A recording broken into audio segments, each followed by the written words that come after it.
India's top competitive exams JEE, NEET, Olympiad, Law, Groups, etc. Guidance కావాలన్నా మీ పిల్లలు 21st century opportunities challenges అర్థం చేసుకుని 10x action takers కావాలన్నా, career guidance కావాలన్నా, parenting guidance కావాలన్నా, విద్యారంగంలో 23 ఏళ్ల ఎక్స్పీరియన్స్ ఉన్న ఎన్బివి సుబ్బారావు గారిని సంప్రదించండి. ఫోన్ 8866298883. నమస్తే, welcome to prime 9 study point. ఈరోజు ఈ వీడియోలో మనం ఏం తెలుసుకుంటున్నామంటే, ఈ మధ్య కాలంలో పిల్లలు అస్సలు మాట వినకుండా, మరీ ముఖ్యంగా టీనేజర్స్ మాట వినకుండా ఓన్ డెసిషన్స్ తీసుకొని రాంగ్ వేలో వెళ్తూ ఉంటారు. సో అలాంటి వాళ్ళ పేరెంట్స్ చాలా ఇబ్బంది పడుతూ బాధపడుతూ కూడా ఉంటారు. ఎందుకు ఇలా జరుగుతుంది, రీజన్స్ ఏంటి, ఎలా మరి జాగ్రత్తలు తీసుకోవాలి, వీటన్నిటి గురించి తెలియజేయడానికి మనతో పాటు ఉన్నారు ఎన్బివి సుబ్బారావు సార్. ముందుగా వెల్కమ్ సార్. సార్, మెయిన్గా ఇప్పుడు ఈ మధ్య కాలంలో ప్రజెంట్ సిచ్యువేషన్లో టీనేజర్స్ ఉన్నారు, చాలా ఇబ్బంది పెడుతూ ఉంటారు పేరెంట్స్ని కానీ టీచర్స్ని కానీ, మాట వినకుండా ఓన్ డెసిషన్స్ తీసుకొని వాళ్ళదే కరెక్ట్ అంటూ వింటూ ఉంటాం. సో దీనికి కారణం ఏమై ఉంటుంది, ఇలాంటి జాగ్రత్తలు తీసుకోవాలంటారు? ప్రస్తుతం టీనేజర్స్ పేరెంట్స్ మధ్య ఉన్నటువంటి ఆ conflict I could say 70 to 80% ఉందండి. మనకు ఉన్నటువంటి అపాయింట్మెంట్స్ అక్రాస్ సౌత్ ఇండియా మనం చాలా స్పష్టంగా చూస్తూ ఉంటాం. ఆ కాన్ఫ్లిక్ట్ బాగా ఎక్కువ పెరిగిపోయింది. టీనేజర్స్ ఉన్నటువంటి ఇంట్లో నేను ఇందాక చెప్పినట్టుగా 70 to 80% ఒక బ్యాటిల్ ఫీల్డ్ కింద తయారైపోయినాయి. ఓకే. సో మరి ఇది ఎందుకు, ఏ రీజన్స్తో తయారవుతుంది అని అనుకునేటప్పుడు మనం ఆల్రెడీ ఒక పేరెంటింగ్కి సంబంధించి ఒక వీడియో చూసాం. ఒక్కొక్క స్టైల్, ఒక 4 డిఫరెంట్ స్టైల్స్లో పేరెంట్స్ ఉండేటప్పుడు ఇటువంటి అనర్థాలు వస్తాయి అని. సో ఎప్పుడు కూడా పిల్లలు మాట విననప్పుడు లేదా పిల్లలు వ్యతిరేకంగా ప్రవర్తిస్తుందన్నప్పుడు అది ఒక్క రోజులో జరగదండి. దానికి చాలా చాలా చాలా సందర్భాలు తోడై ఉంటాయి. ఓకే. ఇప్పుడు పిల్లలు మాట వినట్లేదు అనుకునేటప్పుడు జనరల్గా పేరెంట్స్ ఏమనుకుంటారు, పిల్లలు పాడైపోతున్నారు అనుకుంటారు. అవునవును. సో పిల్లలు మాట వినకపోవడం అంటే పిల్లలు పాడైపోవడం కాదండి. సో అక్కడ వాళ్ళ మధ్య రిలేషన్ దెబ్బతింది అంతే. Okay, understanding లేదంతే. సో వాళ్ళు ఓన్గా డెసిషన్ తీసుకున్నారు, ఓకే, అది అవసరం కూడా జీవితానికి. కానీ ఆ డెసిషన్ తీసుకునేటప్పుడు పర్టికులర్ లెన్స్తో మాత్రమే చూస్తున్నారా, లేదా 360 degreesతో వాళ్ళు ఆలోచన చేస్తున్నారా? జనరల్గా పిల్లలు ఏం చేస్తుంటారు, వాళ్ళు అనుకున్నది ఇది, ఈ ఫలితం వచ్చేస్తుంది అని అనుకుంటారు తప్ప ఆ మధ్యలో వచ్చేటువంటి అవరోధాలని వాళ్ళు గమనించరు. ఓకే. సో అంటే ఆ ఫైనల్ లెన్స్లోనే చూస్తారు. సో ఇక్కడ ఏమిటంటే ఆ మాట వినకపోవటం అంటే అక్కడ రిలేషన్ పాడైంది అనేది తప్ప పిల్లలు పాడవటం కాదు. చూసారా ఎంత డిఫరెన్స్ ఉంది. అంటే కొంచెం అంత లోతుగా, అంత సెన్సిటివ్గా మనం అర్థం చేసుకోవాల్సినటువంటి అవసరం ఉంది. మీకు ఒక ఎగ్జాంపుల్ చెప్తా. లాస్ట్ మంత్ ఒక అపాయింట్మెంట్ వచ్చింది. పేరెంట్స్, వెల్ ఎడ్యుకేటెడ్ పేరెంట్స్, వాళ్ళు ఏం చెప్పారంటే, సార్ మొన్నటి వరకు బాగానే ఉండేది మా అమ్మాయి, ఇప్పుడు అసలు ఆ మాట వినట్లేదు, చెప్పిన మాట అసలు వినట్లేదు, చదువు విషయంలో అమాంతం చదవటం తగ్గించేసింది, అంతేకాకుండా 1-2 సార్లు చెబుతూ ఉంటే వాళ్ళ అమ్మ మీద తిరగబడుతుంది అనేటువంటిది కేసు. అంటే ఇది నేనేమంటున్నానంటే, ఇది ఒక్క ఇంట్లో సమస్య కాదండి, చాలా చాలా చాలా, నేను ఒక 2 ఎగ్జాంపుల్ చెప్తాను మీకు. దీంట్లోనే చాలా చోట్ల జరుగుతుంది. సో అంటే దీన్ని కరెక్ట్ చేస్తే ఏమవుతుందంటే ఆ పిల్లల పూర్తి ఎనర్జీస్తో పనిచేస్తారు. దీన్ని నెగ్లెక్ట్ చేస్తే ఏమవుతుందంటే ఆటోమేటిక్గా ఆ విలువైన సమయం పోతుందన్నమాట అండి. నేను ఇమీడియట్గా వాళ్ళని క్వశ్చన్ అడిగా, మీరు ఎంతకాలం క్రితం మీ అమ్మాయితో ఆప్యాయంగా మాట్లాడారు? ఆ మాట్లాడిన మాటలు చదువు గురించి, మార్కుల గురించి కాకుండా ఎప్పుడు మాట్లాడారు, ఎంతకాలం క్రితం మాట్లాడారు అని ఒకే ఒక ప్రశ్న వేశా. ఇమీడియట్గా వాళ్ళిద్దరూ సైలెన్స్, సమాధానం లేదు. ఓకే. అంటే చూసారంటే కమ్యూనికేషన్ అనేటువంటిది అక్కడ పేరెంట్స్కి పిల్లలకి తగ్గిపోతుంది. మరి అది ఎందుకు తగ్గిపోతుంది అనే దానికి రకరకాల రీజన్స్. అంటే ఆ టీనేజర్స్ ఐడెంటిటీ కోరుకుంటారు. ఆ సందర్భంలో ఆ ఛాలెంజెస్, అంటే ప్రతిదీ కూడా చిన్నప్పటి నుంచి కూడా మనం ఇందాక చెప్పినట్టుగా, అంటే పేరెంటింగ్ వీడియోలో చెప్పినట్టుగా ఓవర్ ప్రొటెక్టివ్గా ఉన్నారనుకోండి, సో ప్రతిదీ విజయాన్ని మనం అందిస్తున్నాము. సో ఇక్కడ ఈ టీనేజ్కి వచ్చేటప్పటికి ఏంటంటే కొన్ని ఛాలెంజెస్ ఉంటాయి. ఇప్పుడు 10th క్లాస్ ఎగ్జామ్ ఉంటుంది, 11th 12th ఛాలెంజెస్ ఉంటాయి, రైట్. సో మరి ఈ సందర్భంలో ఏమవుతుంది, అన్నీ అనుకున్నట్టు జరగవు.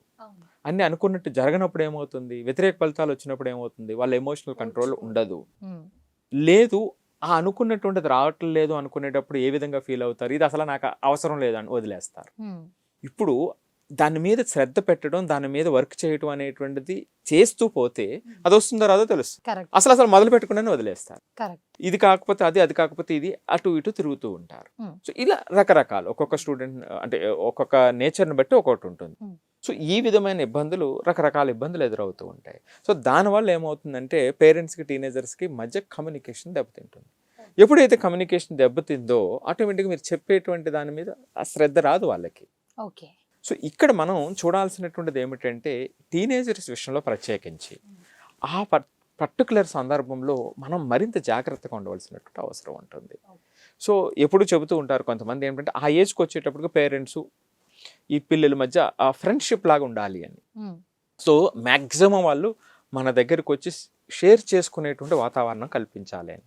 ఎప్పుడు షేర్ చేసుకుంటారు, మీరు ప్రతిదానికి కూడా ఆలోచించి అందులో ఉన్నటువంటి మంచిని అప్రిషియేట్ చేస్తూ రైట్ ఫీడ్బ్యాక్ ఇస్తున్నప్పుడు షేర్ చేసుకుంటారు. ఓకే. మీరు చెప్పేటువంటి ప్రతిదాన్ని నేను పాయింట్అవుట్ చేస్తున్నాను అనుకోండి, ఏం చేస్తారు, మీరు షేర్ చేయరు కదా, నాకు కంపల్సరీ ఆటోమేటిక్గా షేర్ చేయరు కదా. సో ఇట్లా చిన్న చిన్న గ్యాప్స్ ఉంటాయి. ఆ చిన్న చిన్న గ్యాప్స్ని మనం అర్థం చేసుకోవాల్సినటువంటి అవసరం ఉంటుంది. ఓకే. సో ఇక్కడ స్టూడెంట్స్ యొక్క నేచర్ కూడా డిపెండ్ అయి ఉంటుంది.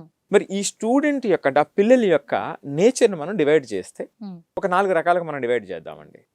అంటే అందరూ కూడా ఒక రకంగా ఉండరు, ఒక్కొక్కరు ఒకలా ఉంటారు.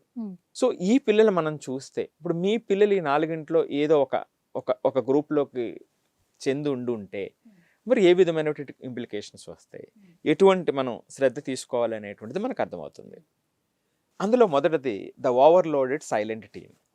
వీళ్ళు సైలెంట్గా ఉంటారు, చాలా ఓవర్లోడెడ్గా ఉంటారు. పాపం వీళ్ళు ఏమిటంటే పేరెంట్స్ చెప్పిన ప్రతి దాని మీద కూడా చాలా శ్రద్ధతో, చాలా భక్తితో వాళ్ళ మాట జవదాడకుండా ఉంటారు. సో ఇంట్రోవర్ట్ కావచ్చు, ఎక్స్ట్రోవర్ట్స్ కావచ్చు, బట్ వాళ్ళు చెప్పిన మాట వింటారు. వాళ్ళు చెప్పిన మాట వింటూ ఉన్న సందర్భంలో వాళ్ళకి ఏమవుతుందంటే కానీ వీళ్ళది ఎక్స్ప్రెస్ చేయరు. సో ఆ తండ్రి చెప్పిన తర్వాత లేదా తల్లి చెప్పిన తర్వాత ఇది చెయ్యాలంటే చేసుకుంటూ వెళ్ళటం, అందులో వచ్చేటువంటి అవరోధాలు ఏదైతే ఉన్నాయో దాన్ని అర్థం చేసుకుని దాన్ని షేర్ చేసి దానికి సంబంధించినటువంటి సొల్యూషన్ ఏమిటో ఈ డిస్కషన్ చేసేటువంటి పరిస్థితి అయితే ఏమి ఉండదు. సో వాళ్ళలో వాళ్ళు మాత్రమే చెప్పుకుంటూ వాళ్ళలో వాళ్ళు మాత్రమే ఇబ్బంది పడుతూ ఉండేటువంటి ఒక గ్రూప్ ఉంటారు. సో వీళ్ళు చాలా డిసిప్లిన్గా ఉంటారు, చెప్పిన మాట వింటారు, చాలా రెగ్యులర్గా క్లాసెస్కి వెళ్తారు, క్లాసులో ఉంటారు, రైట్, ఇవన్నీ జరుగుతూ ఉంటాయి. కానీ వాళ్ళ లోపల చాలా ఎమోషనల్ బర్డెన్తో ఉంటారు. కొన్ని రోజుల క్రితం ఒక స్టూడెంట్ వచ్చారు. సో ఆ స్టూడెంట్ ఈ కోవకి చెందినటువంటి స్టూడెంట్ అనమాట. అమ్మాయి చాలా డిసిప్లిన్ అని చెప్పాను కదా, చాలా మంచి అమ్మాయి, ఎక్కడ మనం పాయింట్అవుట్ చేయలేము, టైంకి పడుకుంటుంది. సో సోషల్ మీడియా అడిక్షన్ అదేమీ లేదు, అన్నీ చక్కగా ఉన్నాయి. కానీ ఎందుకు ఈ ప్రాబ్లం వస్తుంది అని అన్నప్పుడు చాలా ఒక 15-20 నిమిషాలు జాగ్రత్తగా మాట్లాడిన తర్వాత ఆ అమ్మాయి చెప్పినటువంటి మాట ఒకటే, మా అమ్మ మార్క్స్ అడుగుతుంది, మా నాన్న ర్యాంక్ అడుగుతారు, టీచర్స్ పెర్ఫార్మెన్స్ అడుగుతారు. సో ఇవే జరుగుతుంటాయి తప్ప, ఇవే రిపీట్ అవుతాయి తప్ప నా గురించి అడిగేటువంటి వాళ్ళు ఎవరూ లేరు, నా ప్రాబ్లం అర్థం చేసుకునేటువంటి వాళ్ళు ఎవరూ లేరు, నాకు సపోర్ట్ చేసేటువంటి వాళ్ళు ఎవరూ లేరు అనేటువంటిది, అంటే ఇంత మంచి స్టూడెంట్ మనసు లోపల ఉన్నటువంటి భావం. సో ఇది ఒక గ్రూప్ అనమాట అండి. ఇది ఎమోషనల్గా ఓవర్లోడ్ అయినటువంటి ఒక గ్రూపు. రెండోది ఏమిటంటే వీళ్ళు ఐడెంటిటీ ఫైటర్ అంటాం. వీళ్ళు ఏంటంటే ప్రతిదానికి కూడా వ్యతిరేకంగా చెప్తూ ఉంటారు, ప్రతిదానికి కోపపడుతుంటారు, చెప్పిన మాట వినరు, ఏది చెప్పినా సరే ఇలా కాదు అలాగా, అలా కాదు ఇలాగా, ఇది చేయమంటే ఇది నాకు నచ్చదు, లేదా అది జాయిన్ అవుతాను, లేదా అది జాయిన్ చేసిన తర్వాత అది నచ్చట్లేదు, ఇది బాగాలేదు, ఇంకో చోటుకు వెళ్తాను, రైట్. అంటే ప్రతి దాంట్లో కూడా ఒక వాదనకి దిగేటువంటి ఒక గ్రూప్ ఉంటారు. సో వీళ్ళు ఏమిటంటే వాళ్ళ స్వతంత్రతను లేకపోతే వాళ్ళకి నచ్చిందను, కానీ వీళ్ళు ఏమిటంటే పోనీ వాడికి నచ్చినట్టుగా చేద్దామని చేసిన తర్వాత మళ్ళీ 10 రోజుల తర్వాత మళ్ళీ దాన్ని వదిలేస్తాడు. ఓకే. ఇక్కడ ఏమవుతుందంటే వీళ్ళు ప్రతిదీ కూడా అంటే పేరెంట్స్ చెప్పేటి ప్రతిదీ కూడా ఒక పెద్ద ఆజ్ఞ కింద ఫీల్ అవుతూ ఉంటారు వీళ్ళు. వాడేమో మాట వినకపోతే పేరెంట్స్ ఏం ఫీల్ అవుతారు? అవమానంగా ఫీల్ అవుతారు. వీడు మాట వినట్లేదు అని. ఇది ఇది ఇంకొక రకమైనటువంటి గ్రూప్. మూడో గ్రూప్ చెప్తాను. ఎమోషనల్గా కన్ఫ్యూజ్ అయినటువంటి గ్రూప్ ఉంటారు. పాపం వాళ్ళకి తెలియదు ఏ సందర్భంలో ఎట్లా ఉండాలి, ఎలా మాట్లాడాలి. ఇప్పుడు సపోజ్ ఒక సందర్భంలో ఇప్పుడు సపోజ్ మ్యాథ్స్, ఫిజిక్స్, కెమిస్ట్రీ చదువుకుంటూ ఉండేగా ఫిజిక్స్లో బాగానే చేస్తున్నారు, మ్యాథ్స్లో రావట్లేదు అనుకుందాం. సో విపరీతమైనటువంటి ఆందోళనకు ఫీల్ అవటం, ఏదైనా అనుకున్నది వెంటనే జరగకపోతే దానికి ఆ ఎమోషనల్గా వాళ్ళు బరిస్ట్ అవటం, లేదు ఏదైనా సందర్భంలో ఫలితం రాలేదు. ఇప్పుడు ఎగ్జామ్ రాశారు, సో లేదా ఎగ్జామ్లో మొట్టమొదటిగా కొన్ని క్వశ్చన్స్ వాళ్ళకి తెలియకుండా అంటే తెలియని క్వశ్చన్స్ ఉన్నాయి, కొంచెం కష్టంగా అనిపించింది, వెంటనే వాళ్ళు ఎమోషనల్గా వీక్ అయిపోతారు. సో మిగిలిన టైం అంతా వేస్ట్ చేస్తారు. లేదు ఏదైనా మార్క్స్ తక్కువ వచ్చినాయి, మరి ఎట్లా చెప్పాలి, అమ్మతో ఎట్లా చెప్పాలి, నాన్నతో ఎట్లా చెప్పాలి అనేటువంటి ఆ ఎమోషనల్ కన్ఫ్యూజ్తో ఉంటారు. అంటే ఆ షేర్ చేసుకోలేనటువంటి పరిస్థితిలో ఉంటారు. షేర్ చేసుకుంటే ఏమవుతుందో, షేర్ చేసుకోకపోతే ఏమవుతుందో. అసలు నేను పేరెంటింగ్ వీడియోలో కూడా చెప్పాను, ఆ ఎమోషనల్ ఒకాబులరీ అని చెప్పాను. సో దేనికి సంబంధించి ఏ రకమైనటువంటి ఫీలింగ్ ఉంటుంది, సో దాన్ని ఏ విధంగా అధిగమించాలి, ఇది న్యాచురల్లా, ఇది న్యాచురల్ కాదా, సో ఇది న్యాచురల్ మించి వెళ్ళిపోతుంటే ఏ విధంగా చేయాలి అనేటువంటి చిన్న అవగాహన వచ్చినప్పుడు అది కంట్రోల్ వస్తుంది. ఎప్పుడైతే దాన్ని గుర్తించామో అప్పుడు కంట్రోల్ తెచ్చుకోగలుగుతాం. సో అది లేకుండా అయిపోతుంది. సో ఇటువంటి గ్రూపు ఇది ఒక గ్రూపు, ఇది ఒక మూడో గ్రూపు. ఇంకా నాలుగో గ్రూపు, ఇది చాలా విపరీతంగా పెరిగిపోయినటువంటి group. So the digitally addicted group అనమాట అండి వీళ్ళు. సో వీళ్ళు అసలు పూర్తిగా ప్రస్తుతం టైంలో ఏమిటంటే పూర్తిగా సోషల్ మీడియాకి అడిక్ట్ అయినటువంటి వాళ్ళు, ఫోన్కి అడిక్ట్ అయినటువంటి వాళ్ళు, నైట్ వరకు కూడా వితౌట్ బౌండరీస్ వాళ్ళు దానితోనే మమేకమైపోయినటువంటి పిల్లలు.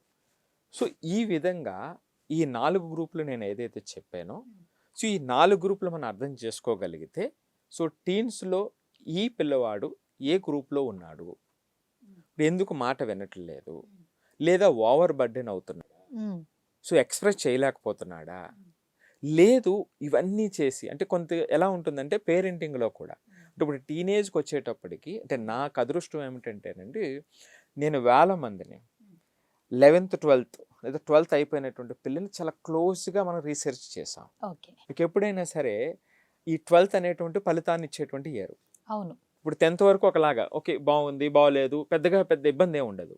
ఇక్కడికి వచ్చేటప్పటికి ఏమవుతుంది, 10th వచ్చేటప్పటికి మార్క్స్ వస్తాయి, 11th 12th వచ్చేటప్పటికి ర్యాంక్స్ వస్తాయి. ఈ ర్యాంక్స్ మార్క్స్కి వచ్చేటప్పుడు ఏమవుతుంది, ఏ పేరెంటింగ్ స్టైల్లో అయినా కానివ్వండి, ఈ పిల్లలు ఇక్కడికి వచ్చేటప్పటికి ఎవరు నిలబడగలుగుతున్నారు, ఎవరు నిలబడలేకపోతున్నారు, ఎవరు సక్సెస్ అవుతున్నారు, ఎవరు సక్సెస్ కాలేకపోతున్నారు. ఇక్కడ దాకా వచ్చిన తర్వాత నేను ఇదివరకు కూడా చెప్పాను, ఒక 850 మంది మీద ఒక రీసెర్చ్ చేశామని. ఈ పిల్లలు రకరకాల ప్లేసెస్కి వెళ్ళిన తర్వాత అంటే 5 years 10 years 15 years 20 years తర్వాత వీళ్ళు ఎలా మారారు, ఎటువంటి పొజిషన్స్కి వెళ్ళారు. ఇదివరకు మీరు కూడా క్వశ్చన్ అడిగారు, సార్ మార్కులు రాకపోయినా ఎలా గొప్ప వాళ్ళు అవుతారు, మార్క్స్ వచ్చి ఎందుకు రాలేకపోతారు అని. అప్పుడు ఆ వీడియోలో కూడా మనం చాలా వివరంగా చెప్పాము. సో ఇలాంటి వాళ్ళని మనం రీసెర్చ్ చేసినప్పుడు ఏమవుతుంది అంటే ఈ డిఫరెంట్ పేరెంటింగ్ స్టైల్స్కి వచ్చిన తర్వాత ఇక్కడికి వచ్చిన తర్వాత ఎక్కడ నిలబడాలి, పిల్లలు ఎవరికి వాళ్ళు యునిక్ అండి, ఎవడ ఎమోషన్స్ వాడుకుంటాయి. ఒక తండ్రికి 2 పిల్లలు ఉన్నా సరే ఇద్దరు ఒకలాగా ఉండకపోవచ్చు. సో ఎవరికి ఇచ్చేటువంటి ట్రీట్మెంట్ వాళ్ళకి ఇవ్వాలి. ఇవన్నీ నేను గమనించిన తర్వాత నేను కిందటి వీడియోలో చెప్పాను సేఫ్ అని, ఒక పేరెంటింగ్ స్టైల్ SAFE అని. సో ఆ విధంగా మనం ఇక్కడ చూస్తే ఏమవుతుందంటే కొంతమంది పేరెంట్స్ ఏం చేస్తారో చెప్పమంటారా, అరే నాన్న నీకు అంటే ప్రెజరైజ్ చేయకూడదు అని, నువ్వు మార్కులు అది నాకేం సంబంధం లేదు, నీకు ఎన్ని మార్కులు వస్తే అన్ని వస్తాయి నీ ఇష్టం, నువ్వు మాత్రం బాగా ఉండు బాగా చదువుకో అంటారు. కొంతమంది ఏం చేస్తారంటే నీకు ఎందుకు రాలేదు అని పిన్ పాయింట్గా చాలా చాలా ప్రెజరైజ్ చేస్తూ ఉంటారు. కొంతమంది మొత్తం వదిలేస్తారు. మరి రెండింటిలో ఏది కరెక్ట్? చెప్పే విధానం. సో చెప్పే విధానమే కాకుండా ఆ పిల్లల యొక్క పరిస్థితిని బట్టి కూడా ఆధారపడి. సో ఇప్పుడు ఆ పిల్లలు రెస్పాన్సిబుల్గా ఉన్నటువంటి పిల్లలు ఉన్నారు, ఎప్పటికప్పుడు రెస్పాన్సిబుల్గా పనిచేస్తూ ఉన్నారు, ప్రతిదీ కూడా జాగ్రత్తగా అర్థం చేసుకుని డిసిప్లిన్గా ఉన్నారు. అప్పుడు మొదట మీరు చెప్పినట్టుగా నాన్న మార్కుల తర్వాత ముందైతే నీ ప్రయత్నం నువ్వు చేస్తున్నావు. కరెక్ట్ సో కరెక్ట్ మార్క్స్ రావట్లేదా, అది ఎలా వస్తాయో చూద్దాం. కానీ చేసేటువంటి ప్రయత్నంలో ఎక్కడైనా లోపం ఉందో ఏంటో ఒకసారి మనం చూసుకుంటే ఇది వస్తాయి. నీకేం పర్వాలేదు, మార్కులు నువ్వు మనసులో పెట్టుకోకు, నీ ప్రయత్నాన్ని బాగా స్ట్రెంథన్ చేసుకుంటూ వెళ్ళు అనటం అనేటువంటిది అక్కడ అది కరెక్ట్ అవుతుంది. Okay right. సో ఇప్పుడు అస్సలు ఏమీ చేయలేనటువంటి వాళ్ళు ఉన్నాడు, అవునవును వాడిని మీరు అభిప్రాయ నాన్న నీకేం మార్క్స్, అది నేనేం ప్రెజరైజ్ చేయను నీ ఇష్టం అన్నారనుకోండి, వాడు రోజు ఫోన్ పట్టుకుని అవును సార్ వాడు ఇష్టం వచ్చినట్టుగా వాడు ప్రవర్తిస్తూ ఉంటాడు. మరి వాడికి ఇది పని చేస్తుందా? పని చెయ్యదు. చూసారా? అంటే అందుకే మరలా చెప్తున్నా, పేరెంటింగ్ అంటే పేరెంట్స్ ట్రాన్స్ఫర్మేషన్. చూసారా? అంటే అంత క్లోజ్గా మనం అబ్జర్వ్ చేసినప్పుడు ద బెస్ట్ ఇవ్వటానికి, వాళ్ళు బెస్ట్ తెచ్చుకోవటానికి అవకాశం ఉంటుంది. సో ఈ విధంగా వీళ్ళు ఏ విధంగా ప్రవర్తిస్తారు అనేటువంటిది, ఆ ప్రవర్తించినప్పుడు మనం ఇచ్చేటువంటి అవుట్కమ్ ఎట్లా ఉంటుంది, వాళ్ళకి ఆ సపోర్ట్ ఎట్లా ఉంది అనేటువంటిది చాలా చాలా ఇంపార్టెంట్ అనమాట అండి. సార్ అంటే ఫోను, సోషల్ మీడియా, ఫ్రెండ్స్ ఈ టీనేజర్స్ని ఎంతగా ప్రభావితం చేస్తాయి అంటే, ఎక్కువగా టీనేజర్స్ ఫోన్ చూస్తూ ఉంటారు, సోషల్ మీడియాకి అలవాటు పడుతూ ఉంటారు, ఫ్రెండ్స్తో వెళ్ళడం, బయటకు వెళ్ళడం, వాళ్ళ మాట వినడం కూడా చూస్తూ ఉంటాం. ఇది కూడా ఎంతవరకు ప్రభావితం చేస్తూ ఉంటుంది టీనేజర్స్ని? ఇక్కడ కూడా నేనేమంటున్నానంటే, ఎప్పుడు బయట వాళ్ళు ఎక్కువ ప్రభావం చూపుతారు ఏ మనిషి మీద అయినా సరే. అంటే ఎక్కువగా మనం అలవాటు, ఎంజాయ్కి అలవాటు పడుతూ ఉంటారు టీనేజర్స్. సో బయట వాళ్ళు ఎక్కువ ఎందుకు ప్రభావం చూపుతారు అంటే, ఇంట్లో వాళ్ళని ఎక్కువగా విననప్పుడు, ఇంట్లో వాళ్ళు చేసేటువంటి ప్రతిదాన్ని మనం పాయింట్అవుట్ చేస్తున్నప్పుడు వీళ్ళ మధ్య ఇక్కడ కమ్యూనికేషన్ కట్ అయిపోతుంది. ఎప్పుడైతే వీళ్ళ కమ్యూనికేషన్ కట్ అయిపోయిందో ఆటోమేటిక్గా వీళ్ళు ఏం చేస్తారు, నేను ఇందాక పేరెంటింగ్ వీడియోలో కూడా చెప్పాను, ఇంకొక వీడియోలో వాళ్ళు బిజీ పేరెంట్స్ ఉంటారు. అవునవును రైట్. మనం అన్నీ ఇచ్చామనుకుంటారు, వాళ్ళ ప్రజెన్స్ని ఇవ్వరు. కంఫర్ట్స్, ఫెసిలిటీస్ కాదు, ప్రజెన్స్ ఇంపార్టెంట్ అవుతుంది అక్కడ. అది ఇవ్వనప్పుడు ఏం చేస్తారు, ఆటోమేటిక్గా ఎక్కడైతే వాళ్ళు వింటారో, ఎక్కడైతే వీళ్ళది వ్యాలిడేట్ అవుతుందో, వీళ్ళని అప్రిషియేట్ చేస్తారో అక్కడికి వాళ్ళు వెళ్ళిపోతూ ఉంటారు. సో అది రెండవ పాయింట్. మీరు అడిగిన దాంట్లో మొదటి పాయింట్ ఉంది, digital addiction. So digital addiction ఎందుకు జరుగుతుంది, అదొక సైన్స్. ఇప్పుడు మనం ఒక రీలో లేకపోతే యూట్యూబ్లో షార్ట్స్లో మనం చూస్తున్నాము అంటే అది AI technology, artificial intelligence. Artificial intelligence ఏం చేస్తుంది, మిమ్మల్ని రీడ్ చేస్తుంది, మీ నుంచి నేర్చుకుంటుంది, సాధిక ఇంట్రెస్ట్ ఏమిటి అనేటువంటిది అది ఆల్రెడీ రీడ్ చేసేసింది. సో ఆటోమేటిక్గా మీ ఇంట్రెస్ట్ని రీడ్ చేసిన తర్వాత మీ డోపమైన్ని రైట్ చేసేటువంటి విధంగా అది తయారు చేస్తుంది. మీరు ఆటోమేటిక్గా ఏమవుతుంది, సో మీకు ఇంట్రెస్ట్ ఉన్నటువంటి ఏరియా మిమ్మల్ని అది ఇంటాక్ట్ ఉంచుతుంది. అవును రైట్. ఆ సర్కిల్ నుంచి మనం బయటకు రాలేకుండా అయిపోతాము. సో మరి అందుకే నేను ఎప్పుడు చెప్పేటువంటిది, పిల్లలకి మెంటర్షిప్లో మనం చెప్పేటువంటి ఒక అతి ముఖ్యమైనటువంటి పాయింట్ ఏమిటంటే, మనం ఒక బుక్ తీసుకున్నా ప్రిపరేషన్ చేసేటప్పుడు, లేదా ఒక ఆన్లైన్ వీడియోలో నేర్చుకోవాలని అనుకుంటున్నా, లేదా ఒక సోషల్ మీడియాలో మనం చూడాలని అనుకుంటున్నా, మొట్టమొదట మీరు చూడాల్సినటువంటిది ఏమిటంటే, మీ లక్ష్యాన్ని మీరు నిర్దేశించండి, మీరు డిసైడ్ చేసుకోండి. అంటే ఇప్పుడు ఈ సందర్భంలో నేను ఏం చదవబోతున్నాను, నాకు ఫైనల్గా ఈ 1 hour తర్వాత నా అవుట్కమ్ ఏమిటి, ఇప్పుడు నేను ఈ చాప్టర్ అంతా రివైజ్ చేయబోతున్నాను, ఫైనల్గా నా అవుట్కమ్ ఏమిటి అనేటువంటిది డిసైడ్ చేసుకుంటే మనం ఈ ప్రపంచంలో మనల్ని ప్రొటెక్ట్ చేసుకోగలుగుతాం. ఓకే. సో ఆ డిసిప్లిన్ లేకపోతే, అది లేకపోతే మాత్రం 5 నిమిషాలు అనుకున్నటువంటి ఫోన్ 50 నిమిషాల తర్వాత గుర్తుకొస్తుంది. అవును. సో అలాగని నేనేమిటంటే కంప్లీట్గా, కొంతమంది పేరెంట్స్ ఏం చేస్తారో తెలుసా మీకు, కంప్లీట్గా ఈ సోషల్ మీడియా లేదు, ఇంటర్నెట్ లేదు, ఫోన్ లేదని కంప్లీట్గా రిస్ట్రిక్ట్ చేస్తారు. అవును. కొంతమంది గర్వంగా చెప్తారు, మా ఇంట్లో టీవీ కూడా లేదండి, టీవీ తీసేసామండి పిల్లలని. అది ఎంత ప్రమాదమో తెలుసా. కొంతమందికి నచ్చకపోవచ్చు, నన్ను తిట్టుకోవచ్చు, కానీ నిజం ఏమిటంటే ఇప్పుడు ఈ పిల్లలు కంప్యూటర్లు, టీవీలు, ఇంటర్నెట్లు లేని ప్రపంచంలో లేరు.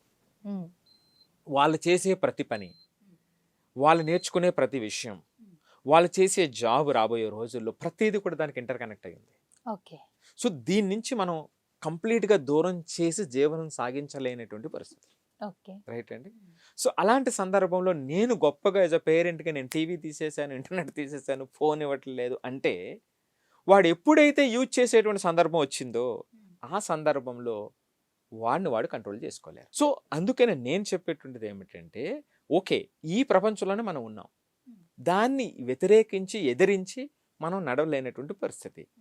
సో దాంట్లో మనం ఎంత కంట్రోల్గా ఉండగలము అనేటువంటిదే పాయింట్. సో మనం మన చుట్టుపక్కల ఆ పిల్లల ముందు అన్నీ చుట్టూ ఉన్నప్పుడు ఏది రైట్ వేలో చూజ్ చేసుకోగలుగుతున్నారు, ఏది డిసిప్లిన్గా చూజ్ చేసుకోగలుగుతున్నారు అనేటువంటిది ఇంపార్టెంట్ పాయింట్. అది మనం నేర్పగలిగినప్పుడు పేరెంట్స్గా మనం విజయవంతమైనట్టు. ఓకే. ఇప్పుడు టీనేజర్స్ అందరూ సోషల్ మీడియాకి అడిక్ట్ అవ్వడం కానీ మాట వినకపోవడం అనేది ప్రతి ఇంట్లో ఫేస్ చేసే ఒక సిచ్యువేషన్ సార్. ఎవరి ఇంట్లో అయినా మాట వినట్లేదు పిల్లలు అని చెప్పేసి సర్టెన్ ఏజ్ వచ్చాక అంటారు. Yeah, right point. Yeah, I got your point. Right sir. అలాంటి అందరు సేమ్ ఉంటున్నారంటే అందరు పేరెంట్స్ కూడా అలానే ఉన్నారు. అలా అని కాదు, అంటే ఈ ఒక్క పాయింట్లో ఒకలా ఉన్నారు అని. ప్రతి దాంట్లో కూడా మన వీడియోలో ప్రత్యేకత ఏమిటి, డిఫరెంట్ గ్రూపింగ్ చేస్తున్నాం. సో ఏ గ్రూప్కి సంబంధించినటువంటి వాళ్ళు దానికి వచ్చేటువంటి ఫలితాలు ఏమిటి అనేటువంటిది చాలా స్పష్టంగా చెప్తున్నాం. రైట్, ఇప్పుడు మీరు అడిగినటువంటిది కామన్ పాయింట్. కరెక్ట్. ఏంటి ఆ కామన్ పాయింట్ అంటే, చాలామంది పేరెంట్స్ ఏమనుకుంటారు అంటే, నేను చాలా కష్టపడ్డాను, మా పిల్లలకి ఆ కష్టాన్ని ఇవ్వకూడదు. అవును, మనం చెప్పిన పేరెంటింగ్లో ఓవర్ ప్రొటెక్టివ్ పేరెంట్స్. ఆ కోణం ఎక్కువ మందిలో కామన్గా ఉంది. ఇప్పుడు ఆ కోణం ఎక్కువ మందిలో కామన్గా ఉంది. అంటే స్ట్రగుల్ అవ్వకూడదు. అవును. ఎప్పుడైతే స్ట్రగుల్ అవ్వకుండా మనం పెంచడానికి ప్రయత్నం చేసామో, అవుట్ సైడ్ వరల్డ్ ఎట్లా ఉందంటే, ఇప్పుడు పిల్లలు పెరిగిన వాతావరణం వేరే. ఇప్పుడు పిల్లలంతా కూడా నేనేమంటుంటానంటే క్విక్ ఫిక్స్ వరల్డ్ అంటాను. ఏంటి క్విక్ ఫిక్స్ వరల్డ్? ఇది వరకు ఒక డ్రెస్ కుట్టించుకోవాలి అంటే నెలలు టైం పట్టేది, ఇప్పుడు వన్ డే కూడా పట్టదు. అలా షాప్కి వెళ్ళి తీసుకురావచ్చు. రైట్. మన యొక్క ఇండియన్ దాంట్లో కుటుంబ వ్యవస్థలో ఒక ఫెస్టివల్ ఫుడ్ లాంటిది, ఒక డిఫరెంట్ ఫుడ్ మనం తినాలి అని అనుకున్నట్లయితే, ఒక ఏదైనా ఫెస్టివల్ వచ్చినప్పుడు ఏదో స్పెషల్ అకేషన్స్లో మాత్రమే మనకు కావలసినటువంటి ఫుడ్ తినేటువంటి పరిస్థితుల్లో ఇదివరకు ప్రపంచం ఉండేది. రైట్. కానీ ఇప్పుడు 1 క్లిక్ అవే 30 minutesలో తల్లి వండినటువంటి వంట నచ్చకపోతే 30 minutesలో వాడికి కావలసినటువంటి వంట, వాడికి కావలసినటువంటి డిష్ వాడు ఆర్డర్ చేసుకుని తినేటువంటి పరిస్థితుల్లో మనం ఉన్నాం. రైట్. సో ఈ విధంగా ప్రతిదీ కూడా అడిగిన వెంటనే మనం ముందుకు వస్తున్నటువంటి వాతావరణంలో పిల్లలు పెరుగుతున్నారు. ఈ పిల్లలు ఆ వాతావరణంలో పెరిగినటువంటి పిల్లల యొక్క మైండ్ సెట్ ఎట్లా ఉంటుంది? ప్రతిదీ కూడా నేను అనుకున్న వెంటనే, నేను అడిగిన వెంటనే వస్తుంది అనేటువంటి వాతావరణంలో కదా వాళ్ళు ఉంటారు. మరి అటువంటి వాతావరణంలో పెరిగినటువంటి పిల్లలు వాళ్ళు చదువుకునేది కూడా, వాళ్ళు నేర్చుకునేది కూడా సింపుల్ ఎఫర్ట్తో వచ్చేయాలి అనుకుంటారు కదా. అవును. కానీ నిజం ఏమిటంటే, నేర్చుకునేటువంటిది ఒక డ్యూ ప్రాసెస్ ఉంటుంది. ఆ ప్రాసెస్ ఫాలో అవ్వకుండా ఎవడూ కూడా ఏది నేర్చుకోలేడు. ఓకే. ఈవెన్ కంప్యూటర్ గేమ్ అయినా సరే, మొబైల్ గేమ్ అయినా సరే, దానికి ఒక డ్యూ ప్రాసెస్ ఉంటుంది. అది ముందు వస్తుందా వెనక్కి వస్తుందా అనేది పక్కన పెడితే, ఆ ప్రాసెస్ లేకుండా వాళ్ళు నేర్చుకోలేరు. ఓకే. రైట్. సో ఆ ప్రాసెస్ లేకపోవటం వల్ల ఇక్కడ నేర్చుకునేటువంటి దాంట్లో కూడా వెంటనే రావాలి అని అనుకోవటం వల్ల, అంటే ఇనీషియల్ స్టేజ్లో ఆ స్ట్రగుల్ అనేటువంటిది ఉండకపోవటం వల్ల, అంటే ఈరోజు స్ట్రగుల్ అవ్వకపోతే రేపొద్దుటి దారుణంగా ఉంటుంది అనేటువంటిది ఒక సామెత ఉంటుంది. సో కాబట్టి ఆ స్ట్రగుల్ మనం తీసేయడం వల్ల ఏమవుతుంది, నేను ఇందాక చెప్పినట్టుగా టీనేజ్ అంటే 10th 11th 12th ఈ ఏరియాకి వచ్చేటప్పటికి ఈ ఛాలెంజెస్ ఎక్కువ వస్తాయి. అక్కడ మార్క్స్ అంటారు, ర్యాంక్స్ అంటారు. ఈ కోచింగ్లో వచ్చేటప్పటికి వాళ్ళకి అనుకున్నట్టుగా రాదు. ఆ రావాలి అంటే కొంత కష్టపడాలి. ఆ కష్టపడే టైం ఏమో మనకు లేదు, ఆ పెట్టేటువంటి ఎఫర్ట్ మనకు లేదు, పెట్టేటువంటి మైండ్ సెట్ మనకు లేదు. ఆటోమేటిక్గా ఏమవుతుంది? కరెక్ట్. ఇది అసలైనటువంటి రీజన్ మీరు అడిగినటువంటి ప్రశ్నకి. సో అందుకని ఇది కామన్గా కనిపిస్తుంది. ఎందుకు కామన్గా కనిపిస్తుంది? కామన్గా ప్రతి పేరెంట్ కూడా ఇది అనుకుంటూ ఉంటారు, మా వాడు నేను పడినట్టుగా స్ట్రగుల్ పడకూడదు అని. అవును. రైట్. మా వాడు స్ట్రెస్ ఫీల్ అవ్వకూడదు అని అనుకుంటారు. కానీ నిజం ఏమిటంటే అండి, ఆ స్ట్రగుల్ స్ట్రెస్ లేకుండా జీవితం ఉండదు. కానీ ఆ మోతాదు ఎంత అనేటువంటిది ఇంపార్టెంట్. రైట్. సో ఆ మినిమం మోతాదు, నేను అందుకే స్ట్రెస్ ఫ్రీ అని ఎవరైనా చెబితే అది ఒక పెద్ద తప్పు అని చెప్తాను. అలాంటి వాళ్ళు మీకు చెప్తున్నారు అంటే అది నిజంగా ఈజీగా స్ట్రెస్ ఇచ్చేటువంటి వాళ్ళు అని చెప్తాను. మనం ఏమిటంటే ఆ స్ట్రెస్ మేనేజ్ చేయటం ఎట్లాగా, స్ట్రగుల్ని మేనేజ్ చేయటం ఎట్లాగా అనేటువంటిది నేర్పవలసినటువంటి అవసరం ఉంటుంది. ఇవి అనుకోకుండా జీవితంలో వచ్చేటువంటివి. సో అవి జీవితానికి పునాది అవుతాయి, జీవితానికి ఉన్నతికి దోహదం చేస్తాయి. ఎప్పుడైతే వీటిని దూరంగా మనం జరిగామో ఆటోమేటిక్గా మన యొక్క గ్రోత్ ఆగిపోతుంది. సార్, మీ దగ్గరకు వచ్చిన పిల్లల్లో టీనేజర్స్ సో మీరు ఎంతవరకు మార్చున్నారు? ఇప్పటికీ మీరు చాలా చేంజ్ చూసిన పిల్లలు ఎంతమంది ఉంటారు? అంటే మీ దగ్గరికి వస్తే ఖచ్చితంగా సొల్యూషన్ చెప్పే వెళ్తారు. అంటే తీసుకొనే సో వెళ్తారు. ఖచ్చితంగానండి 100% మారుతారండి. ఎలా మారుస్తారు? అంటే మీరు వాళ్ళు ఫస్ట్ అనాలిసిస్ చేసి వాళ్ళకి కావాల్సింది ఇస్తారు కదా మీ ఫార్ములా ప్రకారం. కరెక్ట్. ఇప్పుడు నేను ఇందాక మనం ప్రతి వీడియోలో మనం చెప్తున్నది ఏమిటంటే అందరికీ కూడా ఒకే సొల్యూషన్ ఉండదు. కరెక్ట్. అక్కడ పిల్లల నేచర్ ఒకటి ఆధారపడి ఉంటుంది, డిఫరెంట్ పారామీటర్స్ ఉంటాయి, పేరెంటింగ్ స్టైల్ ఒకటి ఆధారపడి ఉంటుంది, రైట్? అక్కడ స్కూలు ఎన్వైరన్మెంట్ ఒకటి ఆధారపడి ఉంటుంది. ఇవి కీ పాయింట్స్. మనం వీటిని అర్థం చేసుకోకుండా వాళ్ళని మనం గైడ్ చేయలేము. సో ఇక్కడ మనం ఏమిటంటే ఆ పేరెంటింగ్ స్టైల్ మనం అర్థం చేసుకున్న తర్వాత పేరెంట్స్కి సంబంధించి మార్పులు ఏం తీసుకోవాలి, పిల్లలకు సంబంధించి ఎక్కడ ఇబ్బంది పడుతున్నారు, నిజంగా వాళ్ళు నిజాయితీతో కూడినటువంటి ఇబ్బందుల్లో ఉన్నారా, నిజాయితీతో కూడినటువంటి ఇబ్బందుల్లో లేరా. సో ఈ విధంగా ఇప్పుడు మనం ఆ స్ట్రగుల్ నుంచి దూరంగా జరుగుతూ ఆ కంఫర్ట్ లెవెల్స్తో ఉంటూ ఉన్నారా అనేటువంటివి డిఫరెంట్ పారామీటర్స్తో మనం అసెస్మెంట్ చేస్తామండి. సో అంతే తప్ప వీడు దీనికి పనికొస్తాడు దీనికి పనికిరాడు అనేటువంటిది కాదు. మనం ఎందుకంటే నేను అనేక మందిని చూసి మనం ఎవ్వరు ఎవడు ఏ స్థాయికి వెళ్తాడో చెప్పలేమండి. విద్యా వ్యవస్థలో ప్రత్యేకించి తల్లిదండ్రులు కానివ్వండి, టీచర్స్ కానివ్వండి, మేనేజ్మెంట్స్ కానివ్వండి, ప్రతి ఒక్కరూ కూడా ఆ అన్లిమిటెడ్ టెరిటరీకి వెళ్ళగలరు అనేటువంటి విశ్వాసంతో ఉండాలి. సో అందుకే మనం చాలామందిని చూస్తుంటాం, వీడు ఇలాంటి వాడు ఇలా ఉండేవాడు కానీ ఇప్పుడు ఏ స్థాయిలో ఉన్నాడు అని అనిపిస్తూ ఉంటుంది. సో కాబట్టి ఆ వ్యవస్థలో ఆ నమ్మకంతో ఉండాలి. అందుకని ఈ పిల్లలు పేరెంట్స్ని ఇద్దరిని మనం అర్థం చేసుకొని అసెస్మెంట్ చేసి కొన్ని ఇన్స్ట్రక్షన్స్ మనం ఇవ్వగలుగుతామండి. అంటే కొన్ని ఎంత సింపుల్గా ఉంటాయంటే అండి సదిక, ఇప్పుడు టీనేజర్స్ విషయంలో టైమింగ్ ఇంపార్టెంట్. అవునవును. వాడు కోపడుతూ ఉన్నాడు, వాడు ఏదో తప్పు చేశాడు ఏదో చేసాడు అనుకుందామండి, ఆ కోపడ చిరాకులో ఉన్నాడు, అప్పుడే మనం ఎంపసైజ్ చేసామనుకోండి అది రివర్స్ అవుతుంది. కరెక్ట్. సో ఆ టైమింగ్ ఇంపార్టెంట్. ఆ టైమింగ్ పెద్దవాళ్ళుగా మనం ఆ టైమింగ్ మనం పాటించలేదనుకోండి, ఆ చిన్నవాడి కాలికి ఎలా వస్తుంది చూసారా? ఎంత అంటే మనం చెప్పేటువంటిది ఆ హాఫ్ అన్ అవర్ తర్వాత నెక్స్ట్ డే చెప్పారనుకోండి వాడు కనెక్ట్ అవుతాడు. ఇది సైన్స్ ఉంది ఇందులో, నేను చెప్తాను మీకు. ముందు మీరు ఎప్పుడైనా సరే ఏదైనా సరే ఏ విషయంలో అయినా సరే ముందు ఎమోషనల్గా కనెక్ట్ అవుతారు, ఆ తర్వాత లాజికల్గా ఆలోచిస్తారు. ఎమోషనల్ కనెక్ట్ రాకుండా మీరు లాజిక్ పని చేయదు. ఆ హీటెడ్ ఆర్గ్యుమెంట్లో వాడు చెప్పిన మాట వినటువంటి సందర్భంలో మీరు చెప్తూ పోతున్నారు, బోల్డ్ లాజిక్లు చెప్తున్నారు, బోల్డ్ రీజన్ చెప్తున్నారు, అన్ని 100% కరెక్టే, కానీ మైండ్లోకి వెళ్ళదు. సో ఎప్పుడైతే వాడికి ఎమోషనల్ కనెక్ట్ మొదలు పెట్టారో, దీనే న్యూరో సైన్స్లో ఫస్ట్ రైట్ నెక్స్ట్ లెఫ్ట్ అని చెప్తారనమాట. ముందు ఎమోషనల్గా మనం కనెక్ట్ అయ్యి ఆ తర్వాత అప్పుడు వాడు లాజికల్గా ఆలోచించడానికి ప్రయత్నం చేస్తూ ఉంటాడు. మీకు అంతగా కొంతమంది టీచర్స్ మీరు ఎప్పుడు అడుగుతుంటారు, ఈ టీచర్ సందర్భంలో ఎందుకు అంత బాగా వింటారు, ఎందుకు అంత వాల్యూ ఇస్తారంటారు చూస్తారా? ఆ టీచర్ ముందు ఆ టీచర్ని లైక్ చేస్తారు వాళ్ళు. అవును. టీచర్ని ఎప్పుడైతే లైక్ చేస్తారో అప్పుడు లాజికల్గా వాళ్ళకి కనెక్ట్ అవటం మొదలు పెడతారు. ఇంకా మూడో పాయింట్ ఏమిటంటే అండి, ఆ ఏజ్లో అప్ టు 23-25 వరకు కూడా మనకి ఈ బ్రెయిన్లో లాజికల్ థింకింగ్కి సంబంధించినటువంటి పార్ట్ డెవలప్ అవుతూ ఉంటుంది. సో వీళ్ళు ఏమిటంటే మోర్ ఎమోషనల్గా ఉంటారు, మోర్ ఎమోషనల్ దెన్ లాజిక్ అనమాట అండి. ఆ ఏజ్లో ఆ ఎమోషన్ అప్పుడు వచ్చినటువంటి కోపం అప్పుడు వచ్చినటువంటి ఆ ఎమోషన్ ప్రదర్శిస్తారు తప్ప దానికి సంబంధించినటువంటి ఆ లాజిక్ని ప్రదర్శించేటువంటి వాళ్ళు చాలా చాలా తక్కువ ఉంటారు. అది బయలాజికల్గా డెవలప్ అవుతున్నట్టు గ్రో అవుతున్నటువంటి స్టేజ్ అన్నమాట. సో ఇది కూడా ఒక రీజన్ అక్కడ. సో ఆ పేరెంట్స్గా మనం అర్థం చేసుకునేటప్పుడు ఏంటంటే ఆ టైమింగ్ ఇంపార్టెంట్. నెక్స్ట్ రెండవది టోన్ ఓవర్ కంటెంట్. మీరు ఏ టోన్లో చెప్పారనేటువంటిది ఇంపార్టెంట్. సో ఆ టోన్ మార్చినప్పుడు ఆ టోన్ వాళ్ళకి కనెక్ట్ అయ్యేటువంటి టోన్లో ఉండేటప్పుడు అది వేరే ఉంటుంది.